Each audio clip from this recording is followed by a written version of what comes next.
आज बच्चों हम लोग एक प्रश्न को डिस्कस करके, और कल से आप लोगों की क्लास सुबह भी रहेगी, शाम को भी रहेगी, और एक टाइम मैं आपको पॉलिटी पढ़ाऊंगा और एक टाइम अंतर्राष्ट्रीय जो संबंध हैं उन संबंधों की मैं आपसे चर्चा करूंगा। वहां पर भी आपसे जो इंपॉर्टेंट टॉपिक्स हैं उनको ध्यान में रखते हुए आपसे चर्चा की जाएगी।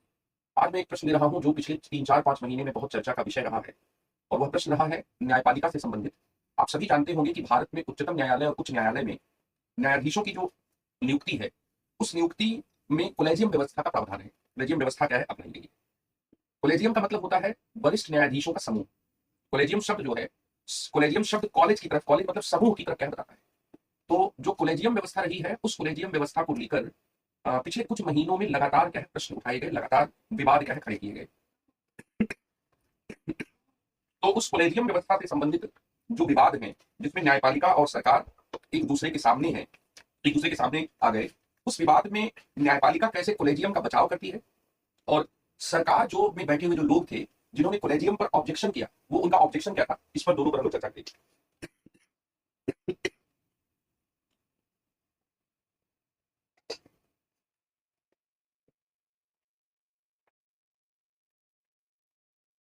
ठीक है, तो कोलेजियम एक समूह है जिसमें भारत के मुख्य न्यायमूर्ति और 4 अन्य जो न्यायाधीश होते हैं, उनके द्वारा दिए गए परामर्श के आधार पर भारत के राष्ट्रपति अनुच्छेद 124 के तहत भारत के सर्वोच्च न्यायालय में न्यायाधीशों की नियुक्ति करते हैं।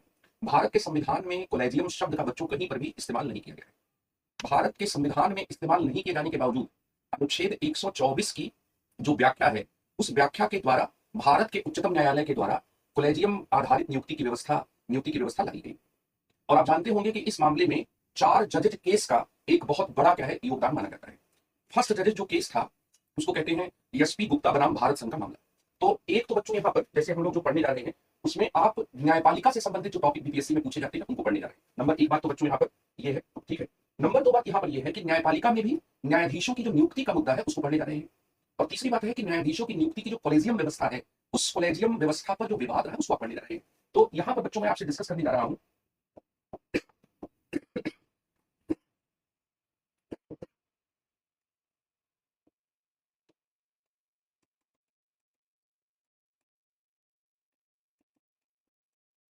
कोलेजियम द्वारा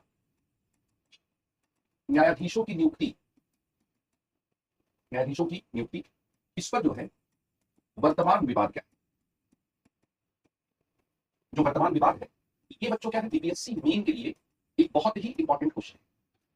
कोलेजियम द्वारा न्यायाधीशों की नियुक्ति पर जो वर्तमान विवाद है, उस वर्तमान विवाद को पढ़ने जा रहे हैं, ठीक है।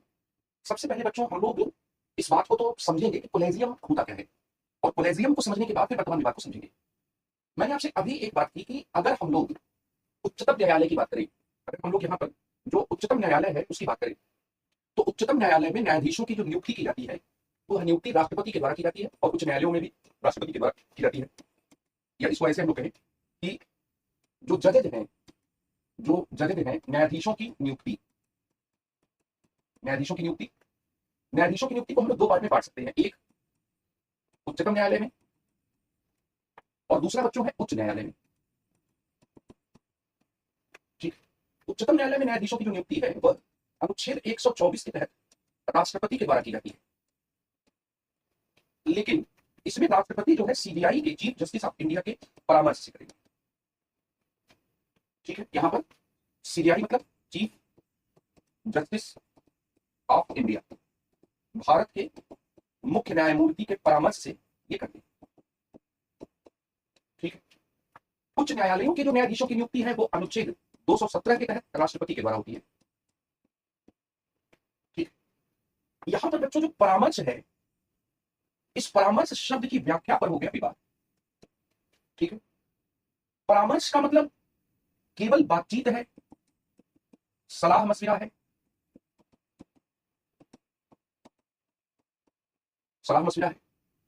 या परामर्श का जो मतलब है वह सहमति है, ठीक है। पहला मुद्दा यह उठा कि परामर्श का अर्थ क्या है, परामर्श का मतलब केवल सलाह मशविरा है, या परामर्श का मतलब सलाह मशविरा होने के बाद सहमति है। और ये जो सहमति है बच्चों, ये क्या है, बाध्यकारी है। दूसरा मुद्दा ये उठा कि परामर्श केवल एक व्यक्ति से है, एक व्यक्ति सीबीआई से है, या जो परामर्श है ये व्यक्तियों के एक समूह से है। व्यक्तियों के एक समूह से। ठीक है, ये 124 में बच्चों जो परामर्श शब्द था, इस परामर्श को लेकर ये विवाद खड़ा हुआ। जो पहला केस था एसपी गुप्ता का, एसपी गुप्ता वर्सेस भारत संघ 1981 का केस। इस केस में बच्चों ये ध्यान रखना, ये जो केस था एसपी गुप्ता वाला, इस केस में परामर्श का मतलब बातचीत होता है, सलाह मशवरा है। मतलब चीफ जस्टिस ऑफ इंडिया से राष्ट्रपति बातचीत करेंगे, लेकिन उस बातचीत का मतलब ये नहीं है कि कोई बाध्यकारी सहमति बने जिसको राष्ट्रपति मानने के लिए बात। लेकिन जो बाद का जो केस आया बच्चों, बाद का केस क्या है? वे केस आया बच्चों सुप्रीम कोर्ट एडवोकेट ऑन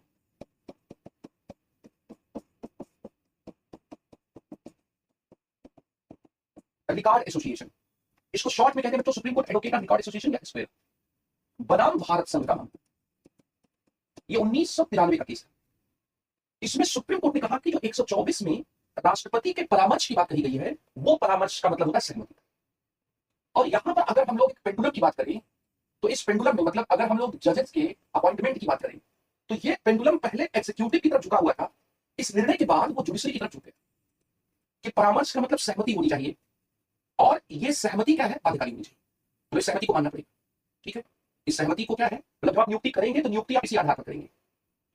फिर बच्चों क्या है, इस मामले पर यह विवाद यहीं तक समाप्त नहीं हुआ। सरकार ने अनुच्छेद 143 के तहत सुप्रीम कोर्ट से फिर परामर्श मांगा इस मामले पर। आप जानते होंगे कि राष्ट्रपति कुछ विषयों पर सुप्रीम कोर्ट से अनुच्छेद 143 के तहत परामर्श लेने की शक्ति रखते हैं। तो ये जो यहां पर 143 के तहत जो ये रेफरेंस का मामला फिर भेजा गया 1998 में, उसमें सुप्रीम कोर्ट ने कहा कि परामर्श एक व्यक्ति से नहीं बल्कि व्यक्तियों के एक समूह से होना चाहिए, जिसमें चीफ जस्टिस ऑफ इंडिया के अलावा 4 जजेस होने चाहिए। मतलब chief justice of India plus 4 जजेस ये होनी चाहिए। इस तरह से 124 की व्याख्या करते करते भारत के सुप्रीम कोर्ट ने 1993 के मामले में कोलेजियम की अवधारणा की शुरुआत कर दी और 1998 तक जाते जाते इसकी पुष्टि कर दी।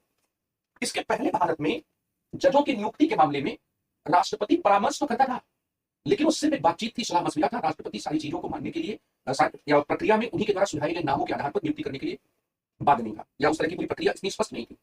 तो अगर आपसे प्रीलिम्स में यह पूछा जाता है कि भारत में कोलेजियम प्रणाली की शुरुआत कब हुई, तो आप यहां पर ये लिखेंगे कि supreme court advocate on record association 1993 के मामले से। ठीक है, लेकिन अगर आपसे पूछा जाता है कि वे कौन कौन से मामले थे जिसमें न्यायाधीशों की नियुक्ति का प्रश्न विचार में आया, तो ये तीनों मामले क्या थे? एक रेफरेंस था 1998 का मामला, उसके पहले supreme court advocate on record association 1993 का मामला, और उसके पहले एसपी गुप्ता बना भारत संघ का मामला। इस तरह से कुल मिलाकर क्या कॉन्सेप्ट बनाना है बच्चों? पहला कॉन्सेप्ट ये बनाना है कि भारत में सर्वोच्च न्यायालय के न्यायाधीशों की नियुक्ति की शक्ति भारत के राष्ट्रपति के पास है, और यह शक्ति अनुच्छेद 124 में। लेकिन 124 में यह भी कहा गया है कि राष्ट्रपति जब भी नियुक्ति करेंगे तो उस नियुक्ति में वे परामर्श लेंगे, और अगर मुख्य न्यायमूर्ति की नियुक्ति का प्रश्न नहीं है तो अन्य सभी नियुक्तियों में वे मुख्य न्यायमूर्ति से परामर्श जरूर लेंगे। परामर्श शब्द को लेकर हो गया विवाद। परामर्श का मतलब पहले केवल बातचीत था, परामर्श का मतलब केवल सलाह मशविरा था, जिसमें बाध्यता जरूरी नहीं थी, सहमति जरूरी नहीं थी। लेकिन बाद में सुप्रीम कोर्ट ने कहा कि नहीं, परामर्श का मतलब होता है सहमति, और सहमति भी एक व्यक्ति की ना हो। सहमति दरअसल सुप्रीम कोर्ट के चीफ जस्टिस से ही ना हो, बल्कि सुप्रीम कोर्ट में 5 वरिष्ठ न्यायाधीशों के समूह से, कोलेजियम से सहमति। इस तरह से कोलेजियम व्यवस्था की क्या शुरुआत? इसका कॉन्सेप्ट समझ में आया? अगर कॉन्सेप्ट समझ में आया तो जल्दी से मुझे बताइए कि हाँ सर, ये मूल बात मुझे समझ में आ गई कि अच्छा इस तरीके से क्या है, भारत में क्या है, कोलेजियम व्यवस्था आ गई। मतलब अगर 90 के दशक के पीछे आप जाएंगे तो कोलेजियम व्यवस्था का जो आपको संकेत है वो संकेत क्या नहीं मिलेगा। ये है बच्चों, जल्दी से मुझे बताइए। कोलेजियम व्यवस्था में एसपी गुप्ता बनाम भारत संघ, supreme court advocate on record association, और इन दी रेफरेंस 1998, 81, 93, 98 के 3 जो ये केसेस हैं, जिनको फर्स्ट जजेस केस, सेकंड जजेस केस और थर्ड जजेस केस कहा जाता है, इन तीनों जजेस केसेस को क्या ध्यान में रखना जरूरी है। ठीक है, अब यहाँ पर बच्चों ये समझ में आ गया? अभिषेक, कृष्णनंदन, अनीता, प्रवीण, क्लियर है बच्चों? न्यायाधीशों की नियुक्ति का मसला क्लियर है? जल्दी बताइए मुझे।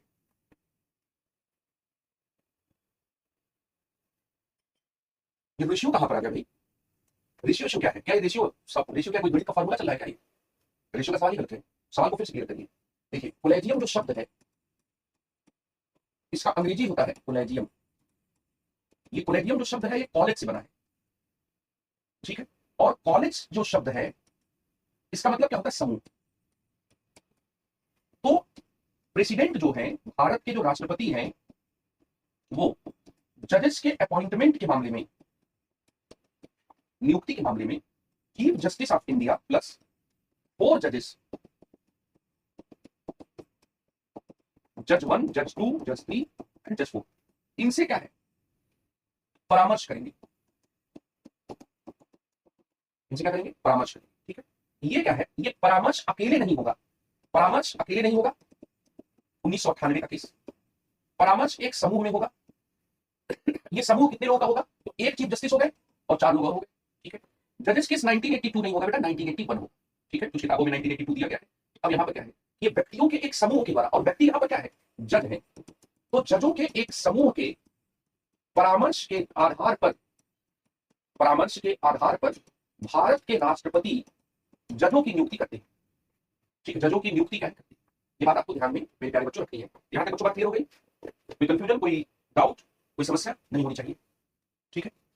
किसी भी प्रकार का कोई कंफ्यूजन, कोई डाउट क्या है, नहीं होना चाहिए, ठीक है। जजेस में कहीं कहीं डेट बेटा 1982 मिलती है तो काम चल जाएगा, लेकिन वो 81 एकदम ऑथेंटिक है। एक प्रोफेसर एमपी सिंह की किताब आती है, देखो इंडियन पॉलिटिक्स, तो अपनी ऑथेंटिसिटी में जो आप किताब पढ़ते हैं, लक्ष्मीकांत सर की गाइड है, किताब है ही नहीं वो, और गाइड जो है वो सेकेंडरी सोर्स माना जाता है, तो उसको रेफरेंस बुक की तरह या उसके डेटा पर अगर कभी कोई डाउट होगा तो उसको नहीं मानेंगे, ठीक है। वैसे उस किताब में बहुत सी तथ्यात्मक गलतियां हैं, संकल्पना की गलतियां, ठीक है। ये समझ में आ गया कि ये क्या है, जजेस के केस में एसपी गुप्ता बनाम भारत संघ, supreme court advocate and record association 1993 और इन रेफरेंस के द्वारा क्या है, ये कॉलेजियम व्यवस्था क्या है। कॉलेजियम व्यवस्था की शुरुआत यहां से होती है, इसमें नहीं था। ये नहीं आप कहेंगे कि 1981 से शुरू हो गया, नो, 1981 से नहीं शुरू। कॉलेजियम क्या है, न्यायाधीशों के, वरिष्ठ न्यायाधीशों के एक समूह के परामर्श के आधार पर राष्ट्रपति क्या है, इनको क्या करते हैं, इनकी नियुक्ति क्या करती है। अब कॉलेजियम आपने समझ लिया। अच्छा, हाई कोर्ट का कॉलेजियम अलग होगा, इसमें गवर्नर भी आ जाएंगे और उस हाई कोर्ट के जज भी आ जाएंगे। देखिए, जैसे मान लीजिए पटना उच्च न्यायालय में नियुक्ति है, उदाहरण आप लीजिए पटना उच्च न्यायालय, तो पटना उच्च न्यायालय की नियुक्ति में जो कॉलेजियम का जो परामर्श होगा, उसमें बिहार के गवर्नर और पटना उच्च न्यायालय के जो चीफ जस्टिस हैं वो दोनों शामिल रहेंगे, ठीक है। और इसके अलावा सुप्रीम कोर्ट के जो कॉलेजियम है उसके कुछ लोग रहेंगे, उस पर हम लोग जो डिफरेंस और डिफरेंस पर आगे बात करेंगे, इसलिए हाई कोर्ट के बारे में थोड़ा आगे बात करेंगे, ठीक है। अब यहाँ पर बच्चों इस पर विवाद क्या हुआ, पिछले 2-3 महीनों में इस पर हमारे कानून मंत्री ने, हमारे उपराष्ट्रपति धनखड़ साहब ने इस पर बहुत से प्रश्न क्या उठाए। दरअसल प्रश्न इस बात पर भी उठा कि जो कॉलेजियम व्यवस्था है, उस कॉलेजियम व्यवस्था की जगह पर राष्ट्रीय न्यायिक नियुक्ति आयोग के द्वारा जजों की नियुक्ति का तरीका अपनाया जाना था, उसके लिए संविधान संशोधन भी किया गया, लेकिन भारत के उच्चतम न्यायालय ने उसकी न्यायिक समीक्षा करके उसे संवैधानिक घोषित कर दिया। तो धनखड़ साहब ने कहा कि इससे संसदीय सर्वोच्चता का नुकसान हुआ, भारत में जो संसद है उसकी शक्ति को नकारा गया, क्योंकि संसद संशोधन क्या करती है, ठीक है। अब जो कॉलेजियम व्यवस्था है उसमें सरकार क्या कह रही है, सरकार इसके विपक्ष में है। सरकार कॉलेजियम व्यवस्था के क्या है, विपक्ष में है। वर्तमान सरकार, बीजेपी की सरकार और पिछली सरकार भी, मतलब पूरी कार्यपालिका, कांग्रेस की सरकार भी इसकी जगह पर नियुक्ति आयोग वाला तरीका लाना चाहती थी। कॉलेजियम के द्वारा नहीं नियुक्ति हो, आयोग के द्वारा, और वो आयोग क्या है, राष्ट्रीय न्यायिक नियुक्ति आयोग था। उसके संविधान संशोधन भी किया गया, और संविधान संशोधन करने के बाद भी उसको फिर क्या माना नहीं गया। तो सरकार बच्चों क्या विपक्ष में है, सरकार विपक्ष में है। इसके साथ ही दूसरी तरफ आप देखेंगे कि यहां पर बच्चों क्या है, जो दूसरा जो मामला है वो यहाँ न्यायपालिका इसके पक्ष में है, न्यायपालिका क्या पक्ष में है। अब अगर बीपीएससी में आपसे ये पूछा जाता है कि कॉलेजियम व्यवस्था के सकारात्मक और नकारात्मक पक्षों की चर्चा कीजिए, तो भी आप यही प्रश्न लेंगे। भारत में न्यायाधीशों की नियुक्ति उच्चतम न्यायालय और उच्च न्यायालय के स्तर पर कॉलेजियम प्रणाली के द्वारा होती है। कॉलेजियम प्रणाली पर वर्तमान विवाद को स्पष्ट कीजिए, तो भी आप लिखेंगे, ठीक है। और हमेशा बीपीएससी ने इस तरह के बॉइलिंग जो इशूज है उससे सवाल क्या है जरूर पूछेंगे, ठीक है। इस पर सबसे बड़ा क्या है, आक्षेप क्या है, देखो इस पर सबसे बड़ा आक्षेप ये है कि इसमें क्या है, मान लीजिए कि ये वाला खाना जो है ये सुप्रीम कोर्ट है, तो सुप्रीम कोर्ट क्या करता है, सुप्रीम कोर्ट में जो चीफ जस्टिस ऑफ इंडिया है और बाकी जो 4 जजेज हैं, ये जजेस क्या करते हैं, यही क्या है लिस्ट को, मतलब यही नाम को क्या करते हैं, शॉर्ट लिस्ट करते हैं, और शॉर्ट लिस्ट करके यही क्या है सरकार के पास अर्थात राष्ट्रपति के पास क्या भेजते हैं, ठीक है। राष्ट्रपति के पास जैसे ही आता है उसके बाद ये आईबी के पास जाता है, और इसकी खुफिया जांच होती है कि जो नाम आए हैं वो नाम क्या है, उनका कनेक्शन कहीं भारत विरोधी कार्यों से जुड़े हुए क्या है, यहां पर क्या है, भारत विरोधी कार्यों से तो नहीं है, तो राष्ट्रपति ने आईबी को भेज दिया। इसके साथ ही भीतरी बात यह है कि इस फाइल पर जो केंद्र सरकार है, वो केंद्र सरकार अगर कुछ नामों को चाहे तो रोक सकती है। जैसे अभी क्या है, जजेस ने आरोप लगाया कि जो नाम भेजे गए, सरकार फाइल पर बैठी है, एक आरोप लगा कि हमने जो नाम भेजे उस फाइल पर क्या बैठ गई सरकार, उसने न तो हाँ किया न तो ना किया। कई बार क्या होता है कि सरकार नाम वापस भेज देती है कि नहीं इसको नहीं एक्सेप्ट किया जाएगा, ठीक है। अब यहां पर क्या है कि नाम जो है छांटने का जो हक है, शॉर्टलिस्ट करने का जो हक है, ये सुप्रीम कोर्ट के पास है। सुप्रीम कोर्ट के क्या है कि यह क्या है, सुप्रीम कोर्ट से जुड़ा हुआ है। इसका मतलब मान लीजिए कि जैसे मैं मान लीजिए कि बिहार में किसी बहुत बड़े स्पोर्टिंग इवेंट में मुझे कुछ लोगों पर अंतिम फैसला करना है, लेकिन वो लिस्ट में तैयार नहीं कर रहा हूं, जो लिस्ट मेरे पास आएगी उसमें से मैं हाँ ना कर सकता हूं, लेकिन वो लिस्ट मैंने तैयार नहीं किया। तो सरकार ये चाहती है कि लिस्ट जो होती है उस लिस्ट को बनाने में, तैयार करने में, शॉर्टलिस्ट करने में, ये जो लिस्ट है इसको शॉर्टलिस्ट करने में उनकी क्या है भूमिका हो, जो शॉर्टलिस्ट है उस शॉर्टलिस्ट करने में क्या है उनकी भूमिका, ये सरकार चाहती है। सरकार यहां पर उसने अभी कुछ महीने पहले एक तरह से मैसेज दिया था कि हमारे कुछ लोगों को आप कॉलेजियम में शामिल कर दीजिए। मेमोरेंडम ऑफ प्रोसीडिंग्स एक प्रोसेस होता है, उसमें शामिल कर दीजिए। जजेस ने या जो चीफ जस्टिस उसके लिए तैयार है। अब जजेस का कहना क्या है कि आप कैसे जान पाओगे कि कौन सा वकील जज बनने लायक है?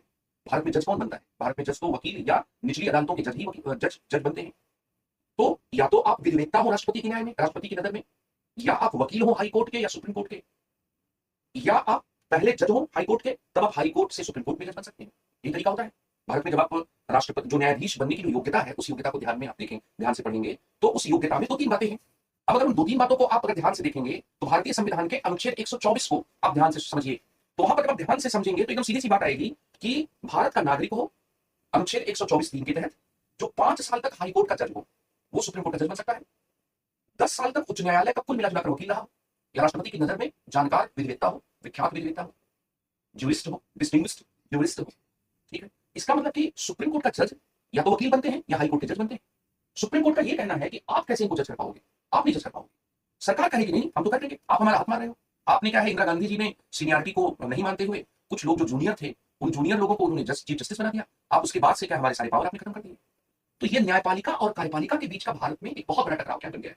ठीक है, अब यहाँ पर बच्चों विवाद इस पर भी है। मेमोरेंडम ऑफ प्रोसीडिंग्स को क्लियर करने की बात की गई थी। जब राष्ट्रीय न्यायिक नियुक्ति आयोग, नेशनल जुडिशियल अपॉइंटमेंट कमीशन को जिस समय 2015 में supreme court advocate on record association के मामले में भारत के उच्चतम न्यायालय ने असंवैधानिक घोषित किया था राष्ट्रीय न्यायिक नियुक्ति आयोग को, तो उस समय उसने कहा था कि मेमोरेंडम ऑफ प्रोसीडिंग्स मतलब जो न्यायाधीशों की नियुक्ति की प्रक्रिया है उसको स्पष्ट करेंगे, लेकिन वो कुछ नहीं हुआ। ठीक है, तो अभी सुप्रीम कोर्ट का एक वरिष्ठ न्यायाधीशों का समूह है जो कुछ वकीलों और हाईकोर्ट के जजेस का जो नाम है वो राष्ट्रपति के पास भेजता है। होता यह है कि उसमें जांच वगैरह करवाई जाती है, और कई बार ऐसा भी होता है कि सरकार ये देखती है, मतलब यहाँ पर मंत्रालय ये देखता है कि इस व्यक्ति को जज बनने दिया गया कि नहीं बनने दिया गया। ठीक है, कुछ नामों पर वो सहमति देती है, वो लोग जज बन जाते हैं, कुछ पर वो सहमति नहीं देते, और इस तरह के विवाद सामने आ चुके हैं। सुप्रीम कोर्ट के कई जजेस ने कहा भी कि सरकार फाइल दबाकर बैठ गई। ठीक है, ये बात क्या है, तो ये प्रैक्टिकल इसका रूप है। सरकार ये चाहती है कि जो ये नाम सुधारने का हक है, वो नाम सुधारने का हक हमें भी दे दिया जाए। इन लोगों का जजेस का कहना है कि अगर मंत्री को दे दिया तो मंत्री अपने रिश्तेदारों को जज बनाना शुरू कर देंगे, इसलिए हम इसको नहीं दे सकते। लेकिन जजेस के ऊपर आरोप लगता है कि वो अपने रिश्तेदारों को, अपने जानकारों को ही जज बनने देते हैं।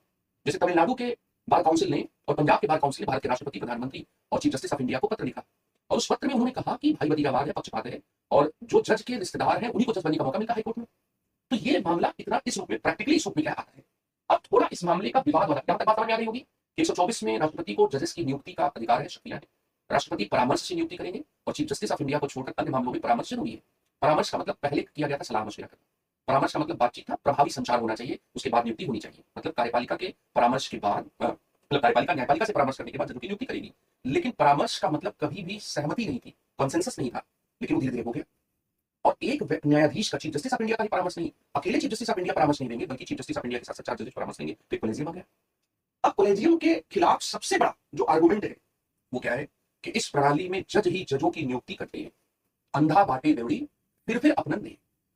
हाईकोर्ट में जज वही बनता है जिसकी क्या है, पहले से कोई पैरवी करने वाला होता है। कुछ तो गड़बड़ियां है इसमें। इसलिए मेरे प्यारे बच्चों, आप अच्छी भाषा में इस बात को कैसे लिखेंगे कि इस प्रणाली में जज ही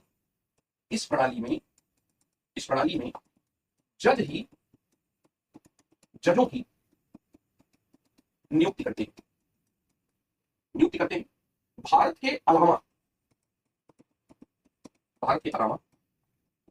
दुनिया में कहीं भी ऐसा नहीं होता है। ये पहला पॉइंट है बच्चों। ठीक है, न्यायपालिका का जवाब क्या है? जज ही जजों की नियुक्ति करते हैं। यह गलत धारणा है। यह क्या है बच्चों? गलत धारणा है। उनका जवाब है, नियुक्ति सलाह मशविरे की लंबी प्रक्रिया के जरिए और सभी पक्षों को शामिल करने के बाद, सभी पक्षों की भागीदारी से की जाती है। नियुक्ति सलाह मशविरे की लंबी प्रक्रिया तथा सभी पक्षों की भागीदारी से की जाती है। ये बहुत ज्यादा विवाद हुआ तो हमारे चीफ जस्टिस थे रमन्ना साहब, उन्होंने ये बात कही थी। आंध्र प्रदेश के किसी कॉलेज में गए थे एम रमन्ना, वहां पर उन्होंने ये कहा था कि भाई इसमें गवर्नमेंट भी इन्वॉल्व होती है। ये लोग भूल जाते हैं, गवर्नमेंट इन्वॉल्व होती है, लेकिन जो लिस्ट पहुंचती है उसके बाद गवर्नमेंट इन्वॉल्व होती है, गवर्नमेंट लिस्ट नहीं तैयार करती। दूसरी बात है कि कॉलेजियम प्रणाली जो है अपारदर्शी है, ट्रांसपेरेंट नहीं है। ट्रांसपेरेंट नहीं है, क्यों नहीं है? क्योंकि आप किस आधार पर किसी की नियुक्ति कर रहे हैं इसको आप स्पष्ट नहीं करते। यहां पर इसको आप स्पष्ट क्या नहीं करते। ठीक है। यहां पर दूसरी तरफ ये कहा जा रहा है कॉलेजियम प्रणाली लोकतांत्रिक है, सभी की भागीदारी से लोकतांत्रिक बनता है, लेकिन इसमें पारदर्शी तो नहीं रहेगी, कुछ तो छिपता है इसमें, सारी बातें तो नहीं बताई जाती हैं, ये बात है। अब इसमें अर्चना का एक सवाल आ रहा है, कॉलेजियम सिस्टम न्यायिक सक्रियता का परिणाम हो सकता है। कॉलेजियम सिस्टम न्यायिक सक्रियता का परिणाम कैसे होगा? ये न्यायिक समीक्षा का परिणाम तो हो सकता है, लेकिन न्यायिक सक्रियता का कैसे होगा? देखिए दो शब्दावली है, दो शब्दावली है। एक शब्दावली है बच्चों न्यायिक समीक्षा करना, ये है जुडिशियल रिव्यू करना, ठीक है। और दूसरी शब्दावली है न्यायिक सक्रियता, जुडिशियल एक्टिविज्म, ठीक है। जब सरकार के अंगों में कार्यपालिका की तुलना में न्यायपालिका अधिक सक्रिय हो, जो काम कार्यपालिका का हो वो काम न्यायपालिका करे, उसको न्यायिक सक्रियता कहते हैं। जैसे कि मान लीजिए कि एसिड अटैक से, एग्जांपल लेता हूं, एसिड जो अटैक है, इस एसिड अटैक से लड़कियों के खिलाफ हिंसा पूरे भारत भर में बढ़ गई है, वायलेंस अगेंस्ट विमेन ये बहुत बढ़ गया है, और लोग जो है जितने भी क्षुब्ध हुए प्रेमी हैं, ब्रोकन हार्ट हैं, वो बदला लेने के लिए लड़कियों पर तेजाब फेंक दे रहे हैं। तो ये रोकने का काम किसका है? ये रोकने का काम सरकार का है। लेकिन अगर सुप्रीम कोर्ट इस पर गाइडलाइंस जारी करे और चीफ सेक्रेटरीज को ये कहे कि अगर जो एसिड बिक रही है दुकानों पर उसको आपने रेगुलेट नहीं किया तो आपको जेल में डाल देंगे, ये न्यायिक सक्रियता है। जो काम कार्यपालिका का है, जब वो काम सरकार के अंगों में न्यायपालिका करने लगती है तो उसको न्यायिक सक्रियता कहते हैं, ठीक है। न्यायिक सक्रियता में क्या है कि जुडिशरी एक्टिव हो गई एग्जीक्यूटिव की जगह पर, अच्छा नहीं होता ये, ठीक है। अच्छा, ये न्यायिक सक्रियता बिहार से ही शुरू हुआ।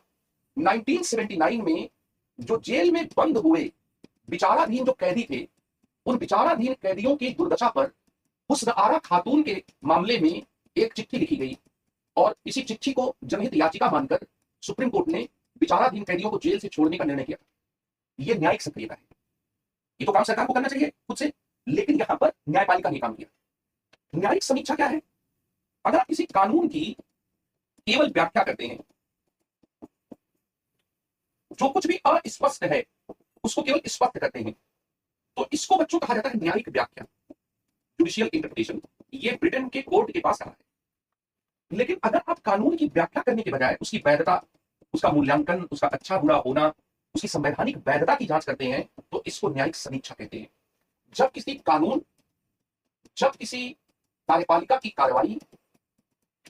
कार्रवाई और संविधान संशोधन पर सुप्रीम कोर्ट ऑफ इंडिया या हाई कोर्ट जो है उसकी संवैधानिक वैधता की जांच करते हैं, उसको न्यायिक समीक्षा कहते हैं। समीक्षा जो है वो संविधान के दायरे में भी होगी और आधारभूत ढांचे के आधार पर भी हो सकती है। जैसे कि किसी को गलत तरीके से जेल में बंद कर दिया गया तो अनुच्छेद 32 के तहत उसको क्या है, हैबियस कॉर्पस की रिट जारी करने की बात होगी, ये न्यायिक समीक्षा हो जाएगी कि भाई आपने गलत जेल में बंद किया है, कार्यपालिका पुलिस ने गलत जेल में बंद किया है, अवैध तरीके से हिरासत में रखा है, यहाँ पर क्या है, तो ये अवैध तरीके से जो हिरासत में रखा है उसके संदर्भ में क्या है, ये क्या है बात होगी। इसलिए जो है इन दो टर्म्स को जोड़ने की जरूरत है। और एक और बात है कि सब प्रश्न आगे सवाल हो जाएंगे, अभी तो आपको कायदे से कॉलेजियम ही पता नहीं है, कॉलेजियम पर क्रॉस क्या है, तो अभी कॉन्सेप्ट पर इस तरह से जोड़ने वाले सवाल आगे अपने आप सॉल्व हो जाएंगे। इसलिए पहले केवल एक बेसिक चीज को आप समझिए और इसको पूरा करते हैं कि अगर आपसे पूछा जाता है कि कॉलेजियम द्वारा न्यायाधीशों की नियुक्ति के पक्ष और विपक्ष में क्या प्रश्न उठे हैं, सरकार उसके विपक्ष में क्यों है, सरकार के कुछ लोग जैसे कानून मंत्री किरण रिजिजू, इसके साथ ही जगदीप धनखड़ साहब, ये लोग इसके अगेंस्ट क्यों है, तो यहाँ पर दो तर्क आपको मिल गए। इसके साथ ये भी बात है कि भाई जज अगर नियुक्त करता है तो जज नियुक्ति में महत्वपूर्ण है, तो जज को कोई ऐसा पावर संविधान तो देता नहीं। इसलिए सरकार का कहना है कि कॉलेजियम प्रणाली गैर जवाबदेह है। तीसरा, गैर जवाबदेह है।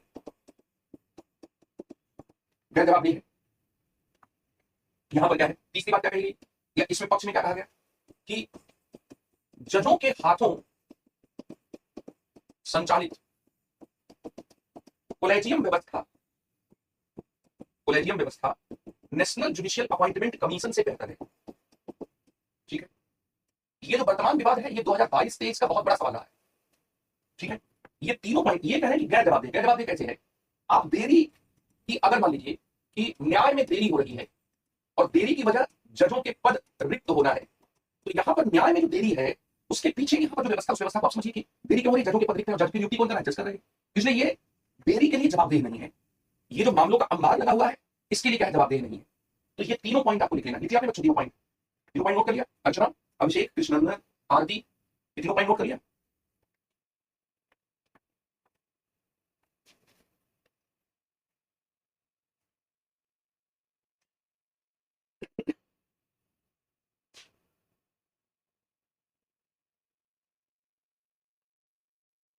आगे बढ़ो बच्चों।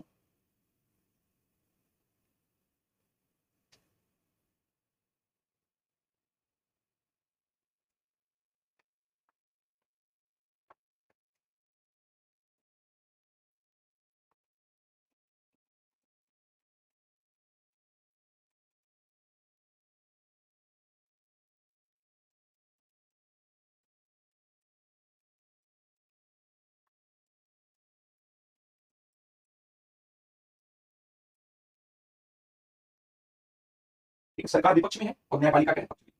अब इसके साथ ही बच्चों ये भी कहा जाता है चौथ यहाँ पर, अगर हम लोग और पॉइंट्स को देखें तो 3 पॉइंट हम लोगों ने यहाँ पर डिस्कस किए। चौथा पॉइंट क्या है? कोलेजियम व्यवस्था की वजह से भी न्यायालय में लंबित मामलों की उच्च संख्या।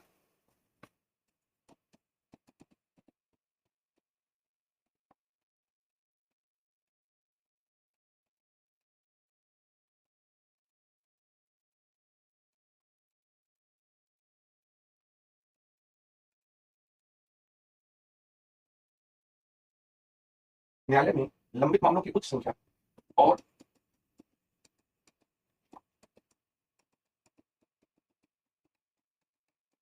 न्यायाधीशों के पदों की रिक्तता की समस्या जुड़ी है।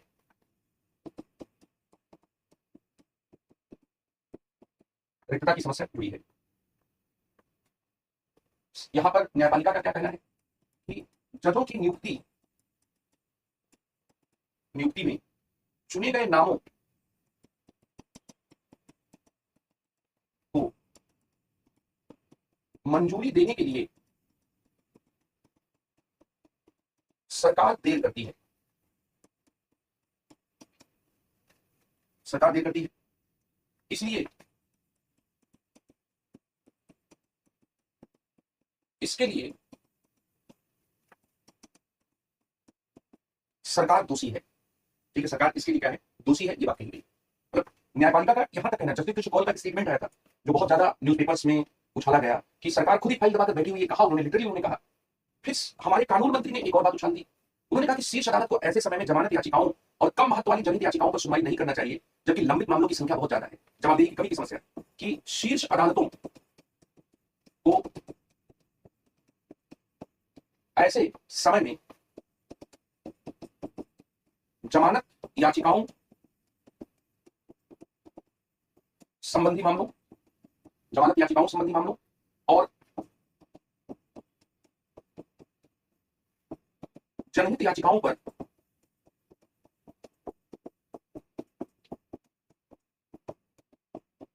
सुनवाई नहीं करना चाहिए, जबकि लंबित मामलों की संख्या ज्यादा है। ठीक है, यहां पर उच्चतम न्यायालय के लिए कोई भी मामला जिसमें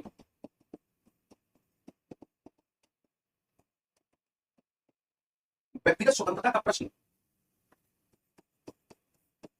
छिपा है,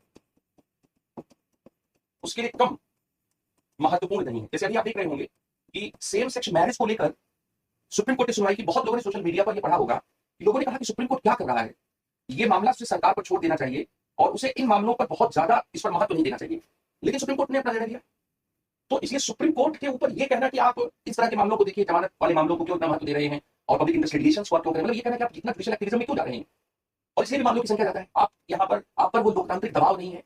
ये बात सही है कि भारत में जजों की नियुक्ति की जो प्रक्रिया है, उस प्रक्रिया में कार्यपालिका की भूमिका कम है, या कार्यपालिका को जो लिस्ट है उस लिस्ट को सेलेक्ट करने का अधिकार नहीं है। लेकिन यहां पर यही है कि भाई न्यायपालिका की स्वतंत्रता के लिए आवश्यक है। यहां पर लिखा है कि यहां सरकार का क्या कहना है? सरकार का कहना है कि न्यायपालिका कोलेजियम प्रणाली की वजह से लोकतांत्रिक उत्तरदायित्व से दूर हुई है। इन लोगों का क्या कहना है कि कोलेजियम प्रणाली न्यायपालिका की स्वतंत्रता के लिए आवश्यक है। कोलेजियम प्रणाली न्यायपालिका की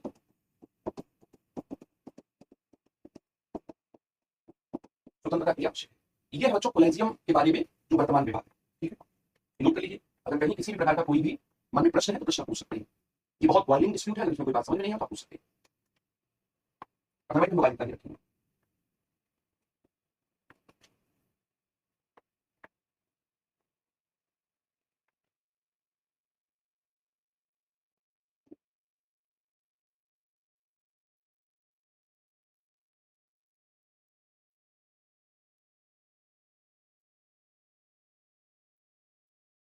हो गया बच्चों, क्लियर है, नोट कर लिया आपने?